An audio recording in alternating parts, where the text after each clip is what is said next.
আল্লাহ তাআলা বলেন, খবরদার, ওয়ালা তাকতুলু আওলাদাকুম, তোমরা তোমাদের সন্তানদেরকে হত্যা করিও না। খশিয়াতা ইমলাক, খাদ্যের বয়ে, অভাবের বয়ে, অনটনের বয়ে, যে সন্তান দুইটা হলে কি খাওয়াবো, সন্তান তিনটা হলে কি খাওয়াবো, খাদ্যের বয়ে, অভাবের বয়ে তোমরা তোমাদের সন্তানদেরকে হত্যা করিও না। অনেক মা বোনরা আছে 1 মাস 2 মাস 3 মাসের বাচ্চাকে তারা ধ্বংস করে দেয়, ফিলকে বিভিন্ন ওষুধের মাধ্যমে তারা তাদের সন্তানদেরকে নষ্ট করে দেয়।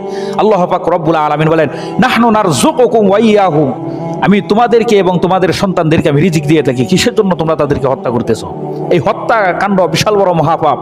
আপনি হয়তো জানেন না আপনার এই সন্তানটা একজন মুহাক্কিক আলেম হবে, আপনার এই সন্তানটা একটা সমাজকে পরিবর্তন করে দিবে। আপনি জানেন না আপনার এই সন্তানটা গোটা বিশ্বের মধ্যে একজন মহামানব হবে, কিন্তু আপনি আপনার সন্তানটাকে হত্যা করে ফেলছেন রিজিকের বয়ে, অভাবের বয়ে।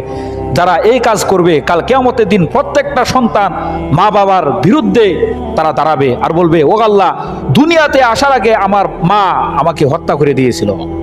ওষুধকে বিভিন্ন ডাক্তারের মাধ্যমে এই সম্পূর্ণ কাজ হারাম।